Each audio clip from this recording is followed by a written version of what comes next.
Hello everyone, welcome to the Rise Europe. So today I'm here with my guy and then we're gonna talk a little bit, not so much, a little bit. Yeah. Anyway, today we are going to talk about grief. First of all, how can you, according to you, how do you define grief for you? How do you understand grief?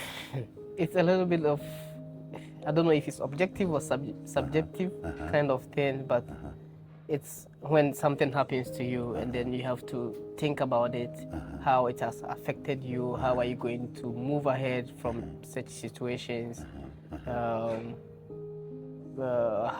I mean, no one decides how long you're gonna think about it, but then it's not good to also think about it too much as they advise us, and So, but I think grieving is good because from my experience, I think it is good, but I am guilty. You're guilty. Yeah.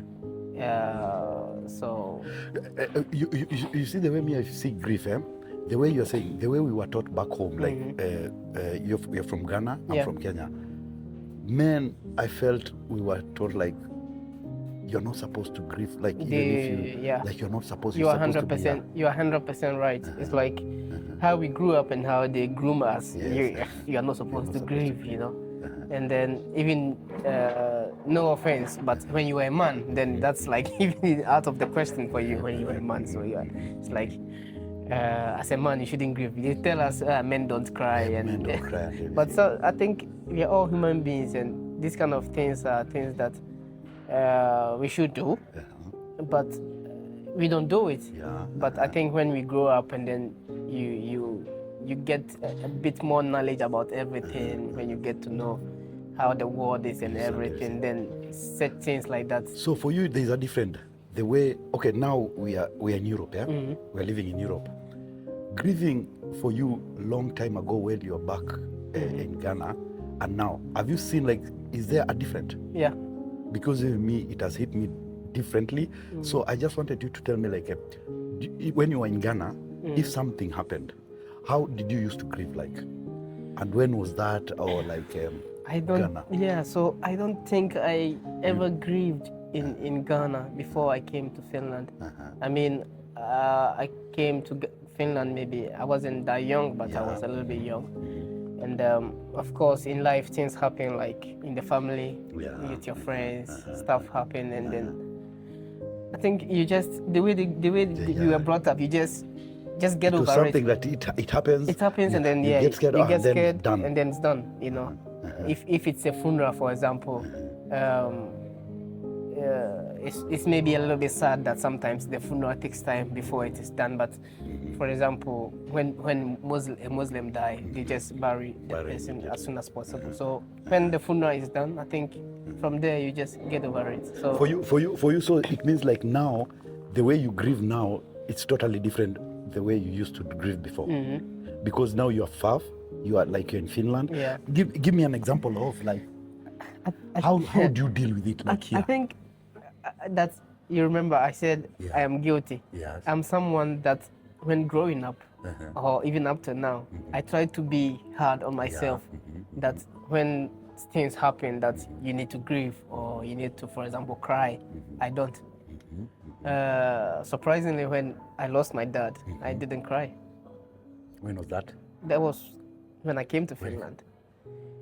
So you were here when you were here. I was here when it happened. So this is a good example. And that was 3 weeks after I came to Finland. 3 weeks after.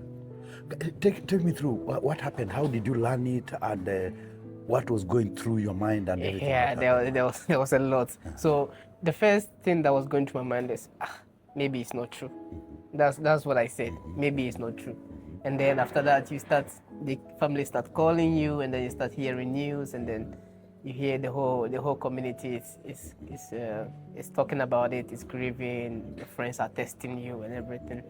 The messages keep coming. Then you start to see that, oh, okay, now this is true. So after that, I think you lose a little bit of concentration.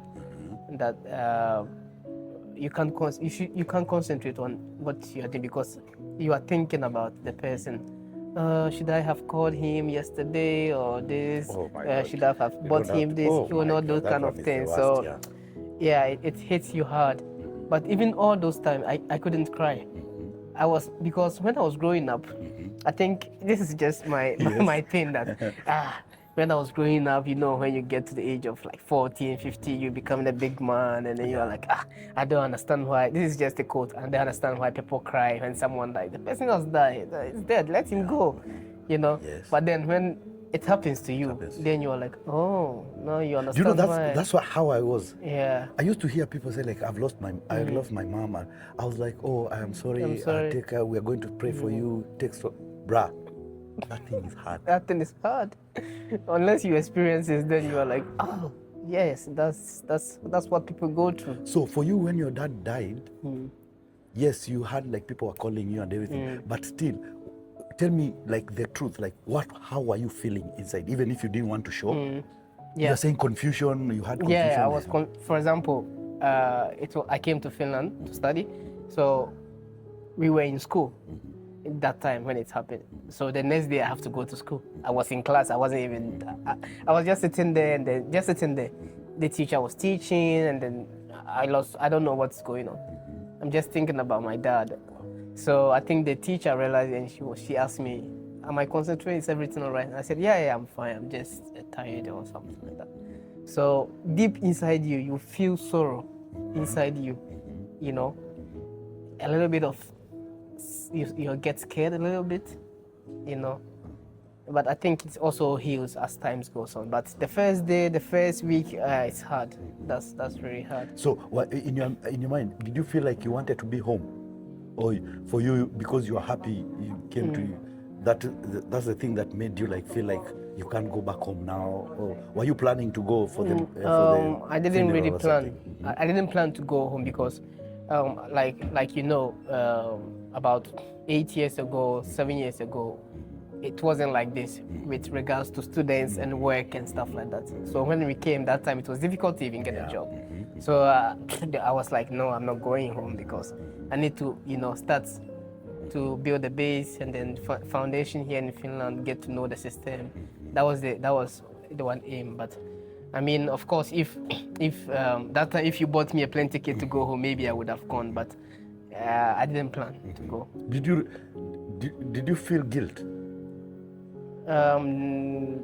No, not really, because I think the family understood my situation also. And the guilt is like, did you feel like it happened while you are here? You're feeling like if I was there, maybe you could have said bye-bye, you could have talked to him. Those things, did it come pass in your head though? Or when was the last time you communicated with your dad before? Yeah, I think I talked to him 2 days before, a day before, I'm not so sure. I think it was 2 days before. Was he sick? No, so he got in a car accident. Oh. Yeah, so that was hard, but yeah, it happened. Can you remember what you guys talked the last? Or it was just normal? How are you? You're doing? Yeah, I just called, just to I just came 3 weeks. So every time I try to call, and then they ask how is it going here, and so it was just a normal call that I called, and then I think he went to the farm, and then he was back from the farm. So he was like, oh, I just went to the farm, I just came back, and then if you were here, I would have been going with you. And so I'm like, oh yeah. So that was it, and then I heard the news. You had so inside you're saying you didn't feel like guilt, like, or did you think like maybe if I was there, I could have been in that car too? No, because he also went somewhere, and then I don't think I would have gone with him. He was going to go alone. So the guilt comes when you think you could have prevented it, but you didn't. So this situation, I don't think there was anything I can do to prevent his death. So I didn't feel really much guilt. So sometimes I feel like that. And after he died, who are you talking to? Who was the one that at least, or when did you start realizing like, I've lost my dad 100%, like I'll never see him again, like yes, the first time, when was that hit you, like, okay, now I'm never going to see this man again? So I think maybe after 3-4 weeks, and then like everybody has settled Yeah, in, settled they in have and accepted everything back everything. home, everyone Then is yours their starts. plan. So then mine started like, I was hoping to, maybe in the next 3 years go home and then, go and at least Yeah. chill with your Yeah, dad, it's have true. fun and And you have know, a every talk. every every man always wants when they go back home, they show their dad like, oh, you can even provide now. Yeah, You say like, yeah. oh, I'm a No, man you, now. you you took care of me now. Let me take Yes, let care me of take you. care of you. Yeah. Yeah. For me, mine. I used to hear people say like here in Finland that everybody say like, oh, somebody's mother has died. Can we contribute and everything? I will say I am guilty because I never saw it. It never touched me. Touch you. Because I was like, okay, how old was she? Okay, okay, God. But the day it happened to me, do you know? Until now, I have never healed from that. Because for mine, it was for you. You're saying you talked to your dad like 2 days before. Mine, I talked to my mom an hour before she died. Oh. Bruh, do you know when you talk with somebody and they tell you like, oh, hey, I'm feeling bad a bit, but you are saying, go to the hospital, and then she said like, don't worry, I'm gonna go in the morning. Then you And say, then- okay. Then I remember that time I was with my friend, and then I said, I gave my friend the phone. I said, hey, can you convince my mom to go to the hospital? Because then my friend started talking to mom, blah, blah, blah. Then mom said, that's why I don't like to tell Alex things, yeah? Because he always takes things so big and everything. Yeah. So when I cut the phone, that night I didn't sleep. I didn't sleep because I was just on my phone and everything. I slept at around 4 in the morning because I talked to her like at around 11. She died at 12 at night, midnight. But I talked to her at 11. And when I went home, I didn't sleep. I don't know what that day. And I was working the following day like at around 8. Then I slept at 4. Then that's why do you know, until now, I've never gotten sleep. I don't sleep early like from 3. I always sleep from 4. I don't know if it hurt my brain or something. My cousin called me and said like, Alex, how are you? I'm like, my cousin cannot call me like 5 in the morning. Yeah. For what? Then he said like, I have a bad news. Immediately before he said like that, bruh, I've never cried in my life. I felt so bad. And the thing that it hurts me until now is because grief, you can never tell somebody everything is going to be okay. Unless you just have to make the way you have told me, like grief until the end. Yeah. It will never end. I didn't do it, and it hurt me so bad. Yeah, because I think I couldn't even cry. It was when they were doing the funeral back home, and then when they sent some videos and some pictures, and that's when I started crying. That was like, because when you're growing up, I told myself, the person is there, just let it go. You try to be a big guy, you man up. So after that, I didn't cry. I couldn't cry. I'm like, okay, you said this to some people, so it's your turn now to also man up. So I manned up until the funeral. But the day that they did the funeral and they sent me videos and some pictures, then it was coming. Yeah. So, when in the beginning I had a roommate, I would just go to the bathroom that I'm going to bath. I take shower, but then I'm just crying. So after that, when I was just crying, and then it helped a little bit. So ever since that time, has any other death come to your family while you're here? When your dad died, since you came to Europe? Yeah, there have been some family members, like So did you now learn from your dad's? How did you start mourning from? Now, for example, I've lost my dad's brother also, and then even though I wasn't so close to him, but he was someone that I knew. So when it happens, then that's the time that you go through your mind, and then how you've been with the person, how the person has helped you, and all those stuff. You go through it, and then you just go through those things that you do, so that you can get it out. Which one did hurt the most? If you from now, if you remember, like you see, which one you feel like until now? Yes, your dad's. Is there any like that until now you feel like, this one was hard for me? Like Also, the person was in Finland here. Your friend? Yeah, it was our church elder who we lost 3 years ago. that one hurt also. I think I could compare that to my dad's, because he was really good. He was a good man. The one who was here in Finland, in Vasa here.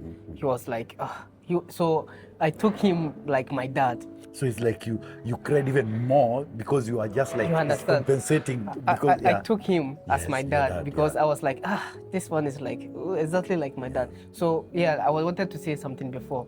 One thing that also during the time I lost my dad, it was like my dad was a church steward.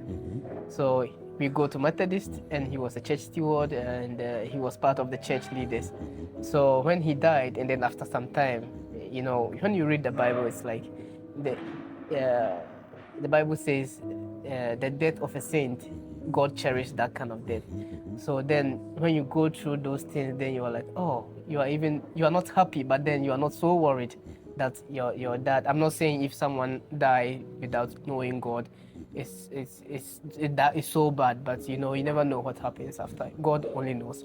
So but when you see that, oh, even that person was going to church, was close to God, then it gives you a little bit of comfort that this thing, I have to also shape my life in a way that if when I die, you yourself will be like, I did what God wants, and I'm dead. But this was. Have you ever lost any friend?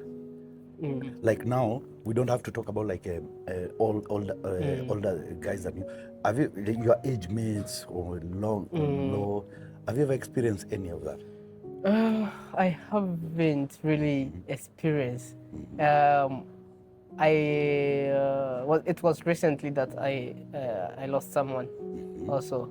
So he was someone that we were playing football together. Yeah. Maybe he wasn't. I wouldn't say he was my friend, but then when you know how our system is, everyone. We play football together, so we just lost him at young age. So for me, I've lost the most. I've lost two of my mom and my best friend, a guy he was younger than me, but we were best friends. He came even to Finland to visit me. Since the time that both of them died, do you know I'm not scared of death anymore? How do you see death for you now? Yeah. Are you scared of it? I'm not scared of death anymore. So I lost when I was playing in under 12, I lost my coach. He was the guy who comes to the house to pick me from the house, from my mom's, to go to play. And then I lost. That one hit me also like so bad. So that's my coach. That one was like. Yeah. So for you now, death is nothing that you have to also like. It's also a little bit more of when you get yourself close to God.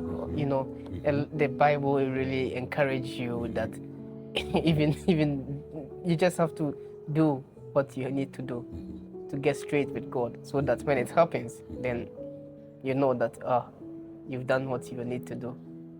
Oh, so according to you, how do you think like somebody can grieve, like the right way to grieve? Do you grieve inside yourself, like alone, or is it okay like to share and talk about it too? I'm someone who don't share and talk about my feelings. So and so why for is me, it? Why is it? Why? Is it like you're scared to be seen vulnerable or? No, I think for me, I'm the kind of, when you ask, then I tell you. If you don't ask, I don't tell you. Yeah, because I've been your friend for long. We've never sat down and talked about any grief thing, but I see if somebody asks. If you ask, that's how I am. If you ask about it, then I will tell you. Unless it is something that I think you should know, then I let you know. But apart from that, those who ask will get the answer. So for the way now you know about grief and death and everything, so for you prefer like you can just hold it, you know how to handle it yourself. Yeah. It's not going to affect you.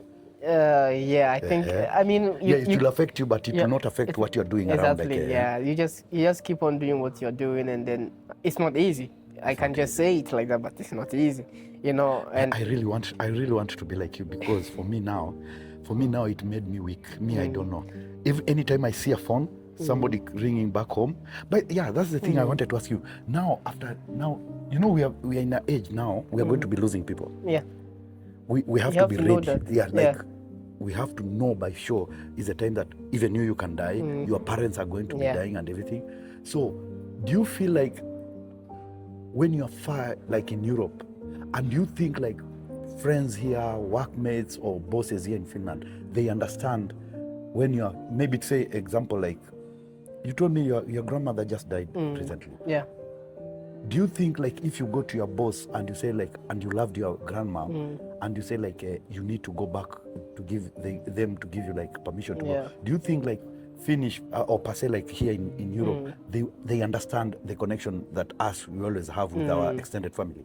Yeah, they understand it to some extent, yeah. but not to the extent that we do. Yes. Because Finland, or let me say Finnish people, how they relate is totally different from how we relate.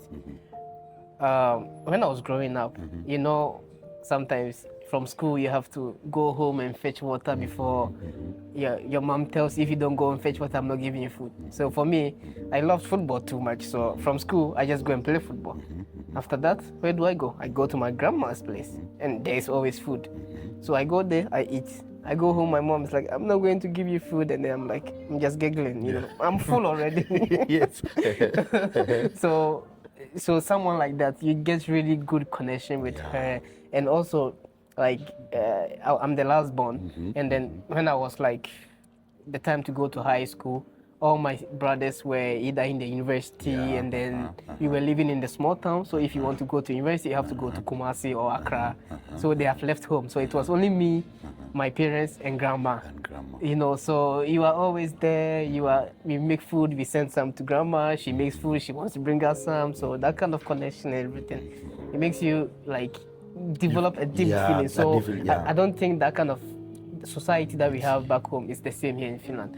But I can also say that it depends on the boss that you have, on the kind of job that you're doing. They might not allow you. Oh, I remember my grandma They died. might not give you the permission. My grandma mom died and I was so close to her. Do you know, I went to my boss and I asked for permission if I can go to Kenya to bury her. You know, she told me, how old was she? I said she was 72. He said, I'm not saying he said in a bad way. He said, but he has lived his life. So why should you cut? Bruh, I was so mad. I'm like, you don't know. She's the one who raised me. I had to even lie like, she's the one who raised me. And then she was like, okay, you can just take your 2 week, you can go back. But for them, I feel like you're saying they will give you permission straight if it's your close, like your husband, your mom. But if you say your uncle, they're like, your family members, your family your members, uncles, daughters, that one, they're like, So for me, before I got to understand them, it was so hard. It was so hard. But the boss I have now, it's like, I've never seen anybody like that. No offense, but I've never seen any person like her. She's so flexible. She's so nice. I think she has have a lot of people pass through her. A lot of, let's say, foreigners too. So then she understands a little bit also. Yes. So I think, she's like the best I've ever met. She's really nice. So if you had one thing to change about like somebody grieving, or advice that you can give somebody, I know everybody has their way of grieving.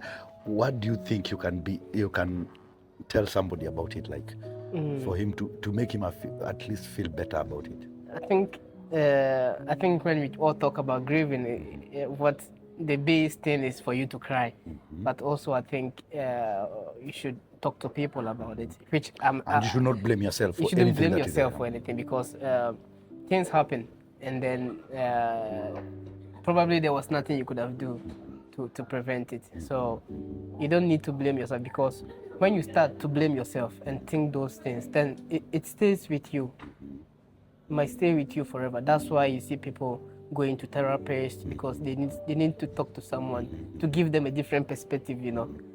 So I think it's not easy.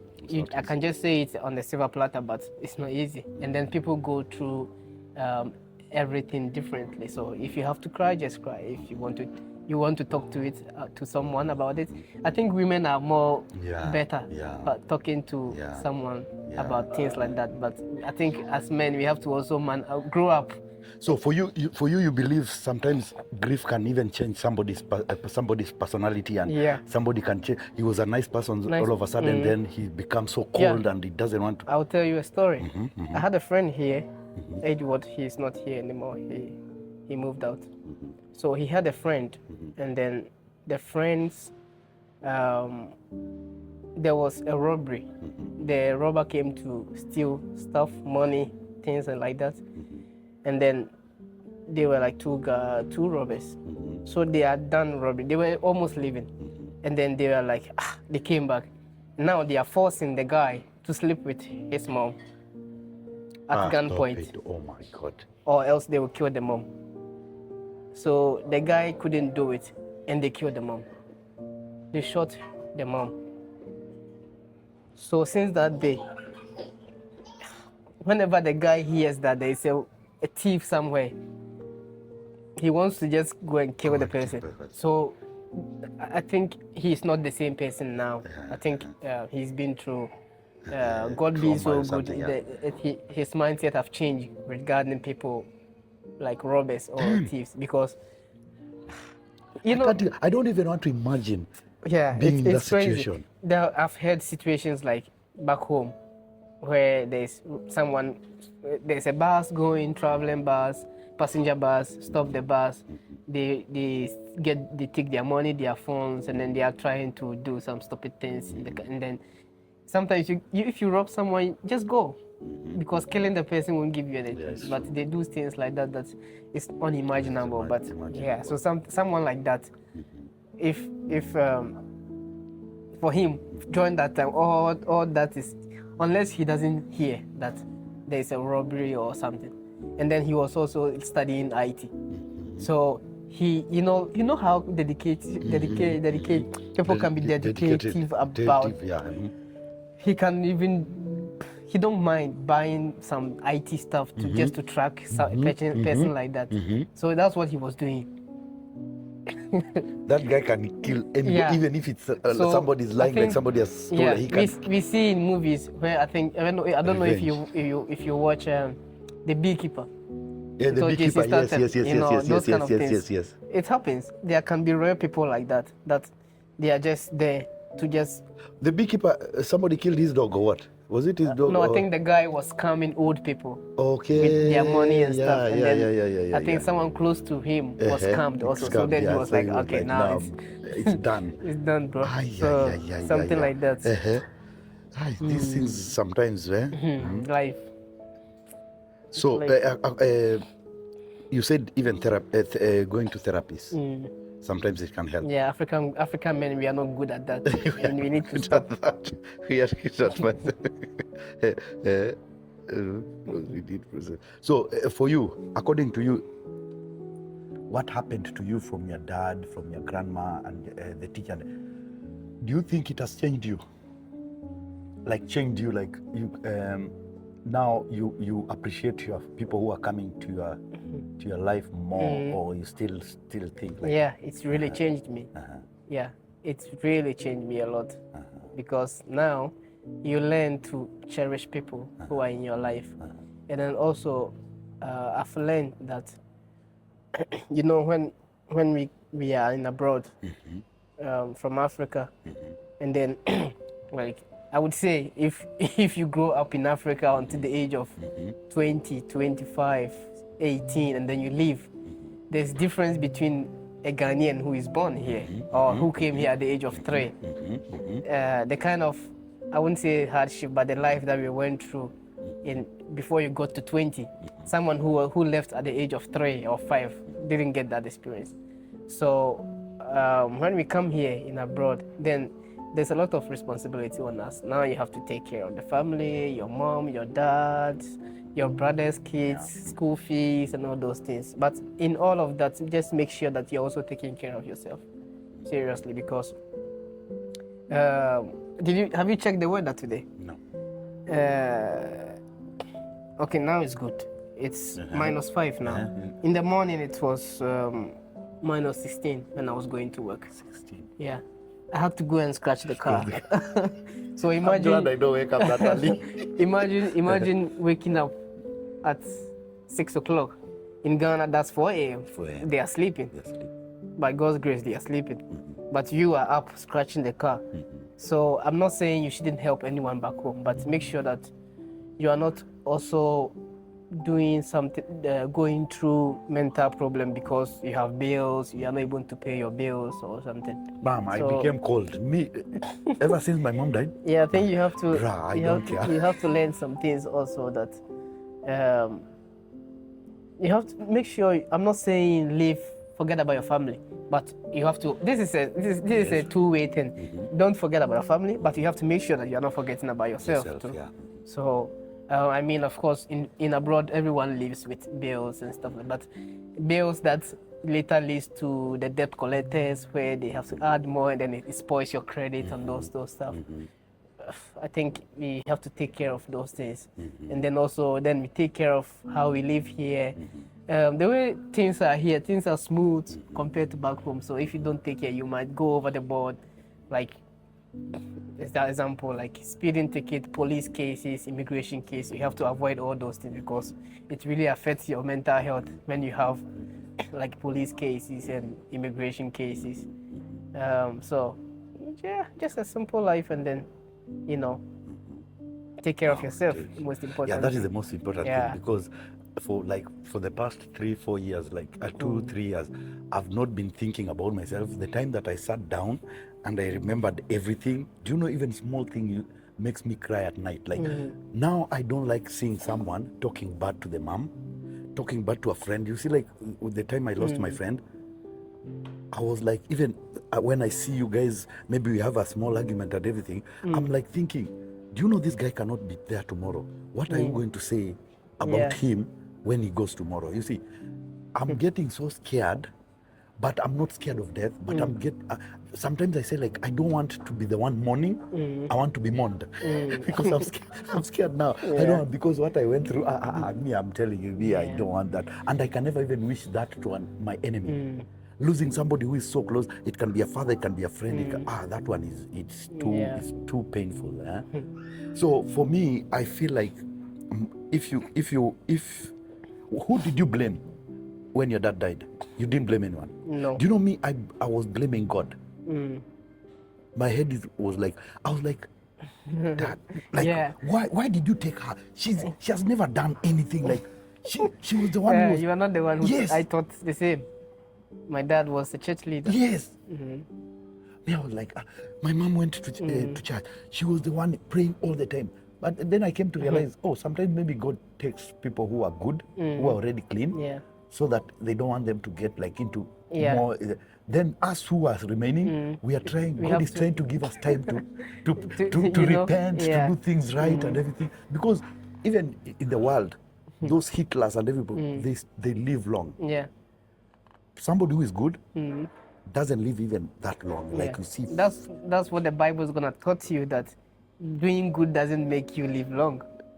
So because bro, if you look at what some people did, like Saul did in the Bible, then you'll be like, if that's the case, then we'll be like, okay, God was sat down. Today is Friday. Let's see, this one stole the mom's money. Okay, now gone.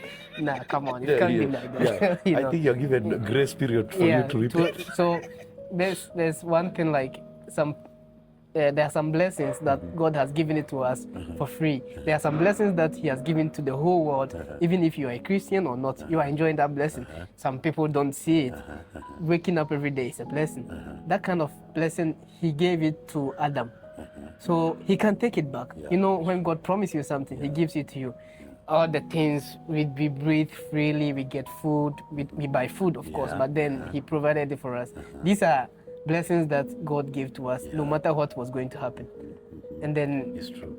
So and do you think friends who are like, if we are from Africa, do you think friends can help a lot if one of their friend is grieving? Because I have like 3 friends that I know they lost their mom, and ever since that time they lost their mom, they changed. They changed. They became depressed. Others, they don't talk to us like so much. Do you think sometimes us, like guys who are coming from Africa, we are coming like from abroad, Do you feel like sometimes we forget, like, if somebody to come and ask, like you come and the way you come and watch football and you see Alex just seated like this and say, Alex, are you okay? That's one thing we need to do more. Yeah. We don't do it at all. Because here, maybe I have a brother here, but maybe you also have a brother, someone have a brother. But as we are friends, we have to keep it up and then just keep the chain, that we don't break the chain, so that we can talk about anything. Because I think having friends, good friends, it's really important. I have 2 other friends from high school, and we are still in touch. So after high school, they went to university in Ghana. I came to Finland to university. Now I'm here in Finland. One is in the US, and then the other one is in Ghana. But through these 2 friends, I've also met some friends of theirs that now we are really in touch. I could say we are like 7 guys. We are in touch in everything. Even just on WhatsApp. Just we have a group on WhatsApp, but we are able to discuss and talk and make fun and then help each other if someone needs help. So having good friends is good, and then you make sure that you don't break that friendship. You don't let anything break that friendship. So because it comes in handy, they can help you a lot. Seriously, it's not like someone is coming to give you money or something, but something that someone would tell you. Yeah, because here in Europe now, I feel like people think like if I get a grief from back home, just giving money, contributing money, like it's enough. No, bro. Even that money is not enough, because I don't have even back. I don't even we have don't to have go the money. back. Yes, bro. We are not rich. Yes. So if we become rich, they will run away. Yeah. And then do you know the thing that is bad, sad? People come. Even me, I'm guilty. Like you go, you tell somebody sorry, and then after the burial is over, you never see those guys again. You have to check up on them. Check up, like sometimes, bruh, it's hard. It's hard. Until you go through that. you know how sometimes it can be here in Finland. We don't tell the truth, but seriously, sometimes it's like 2 weeks to salary day, and then you have like 15 euros in your account. Yes. You don't even want to go to the shop to buy something. in my country, we have a saying that, if you go and then you push someone's stuff, how are you going to pay? So then I better stay home. For us in Kenya, we say, like, if you're walking through a market and then you step on a tomato or something on the, how are you going to pay? And you know how much you have in the. Oh exactly. My God. So sometimes it's like that. But even just seriously, sometimes when I talk to you guys, we have fun. We laugh at each other in regards to football and stuff like. It gives you some kind of joy to yourself. It's true. It's and true. Then you move on. So that's for me, grief. Keeping in touch. Grief now for me, now I'll take it seriously. And if somebody tells me like he has lost someone, now there's no need of me just saying like, oh, just take heart, be strong. And, bruh, you cry if you want to cry. If you cry if it comes. Talk if you want to talk about it. It's good to have friends who can just listen. You know, there are people who are good listeners. Like they can just listen. You just say everything. He just says because sometimes when I'm talking to you, I don't want you to feel bad for me. I just want somebody to hear what I'm going through. I'm a good listener. I think. Are you? I've realized. I can talk. I will just listen to you, and then I give you my point of view, and then you can continue. That one is nice. That's good. Me, I need to stop talking so much now. I have to be I think for me, I think that's how you are. So I think it's natural. Even if you try to stop it will never stop. And do you know why I talk so much? Because I'm scared of leaving a space of that awkwardness. It's not awkwardness, but in my head. In your head. You know, like now we can talk like this talk, and then when we don't have anything to say, I'll just formulate something. You always come up with something. Alex always come up with something. So that we don't leave that gap. That gap, Because I'm always saying, okay, so we are going to look at each other. But there's another lady who told me like this, do like this. Listen to somebody. You are given, if you are supposed to say something back, listen, like understand what they, don't talk just to answer. Listen first to understand and then you say. Because everybody, if you're talking to someone will listen to you. And he'll want you even to listen to what he's saying. Me, I was like, boom, boom, boom, boom, boom, boom. Then we are forgetting everything that we've been talking about. But it's also, I think it's natural. You know, you don't have to change because sometimes I'm saying the truth. I come to meet you, I'm like, oh, it's gonna take 10 minutes. Yes. Then I Yes. go. It's 45 minutes and I'm still with The one Alex. that I love is like this. You are calling me, I see your phone. You are the one who needs something. I say, what's up, Isaac? Blah, blah, blah. I start talking. Story. And then at the last minute, I say, by the way, you called me. What did you want? Because I've already started. You call saying, Alex, you want to my tell him God. something. He will talk for 15 minutes before you tell him what you're doing. Is that called ADHD? No. I think you have a little bit of ADHD. I am telling you. Yeah. Because I don't want to put, I'm just going, I'm thinking for the next one first. And that's why it's bad again when somebody is explaining something to me. I want the punchline. Sometimes I don't want to listen to, if you're telling me about you went somewhere and somebody stole your phone, I don't want you to tell me you woke up in the morning, then you took your phone, you put in the pocket, and then when you're driving, Just for me, tell I'll be me. like, hey, can you just, but that one always is when I'm talking to ladies, because for them they're detailed. They say, but for you, if you say like about that story, I'm gonna listen to you. I'm gonna listen because, but I don't know why when it comes to ladies, when I'm always saying, oh, can you just finish? You have to really I listen. want you to finish. Because that's I think it's natural. That's Yes, how they are. They want to give you every detail. So I need to breathe. Like I give like 5 seconds before yeah. Anyway, for me, I feel like it's good now the way we've talked about this grief thing because many people are so scared. You know, we were supposed to have another guy here. Yeah. And you know he ran. Maybe he was ran going away. to cry. I had a lot of paper here. I would have given a lot of paper to clean the ears. But now I've understood how it's supposed to go. You say just recently, when was the last time you say like you lost your grandma? Just recently? Yeah. During December. December. Yeah. Still the burial. So you went for those. You told me it takes even six months for you guys before you bury. It could be. It's possible for some. Okay, explain. What do you guys do? Like what? Why are you keeping the body? Don't ask me. I mean, that's a good question, but I think for me, I don't even know the answer to it because when you compare here, when someone dies, they make it as soon as possible, inform them about those things, blah blah blah, and then go. But I think also, for example, when in Ghana, if the person have like kids and some of them are abroad, so now they have to inform them. Now they have to ask for permission at work, so it takes like a month or two before now they have to buy tickets, come back home, and then prepare it. So it takes like 3 months, 4 months. So that's how it is. So my only problem is, like with Ghanaian funerals that it takes a lot of time before the body gets buried. And then the money that they spend during the funeral, I think sometimes it's too much. It's just I feel like much. you're just making the person who has died get tired. Imagine just being there for 6 months. You're not going to give. Oh my God, that is longer. Anyway, I want you to close this. Telling our guys here the rise what next they want us to talk about, because I want to change. I'm not changing the channel about the way it is. I just want us to be talking a bit close of what we are happening, what we go through, experiences, like these other things, like the way we are seeing guys who bring their women back from home and they come here and then somebody changes, or a man is brought from back home, the cultural change and everything. So you can talk to them and say them. I mean, of course, for me, I would like to surprise them all the time, but I think in the comment section also they can put there what they would like us to talk about. But you should watch out. We will talk about a lot of life experience. I don't know, maybe racism in Finland. I don't know, something. But cultural life, working life in Finland. Guys who are playing football, they are going to work and still they want to go back to Ghana for 6 weeks, for 7 weeks.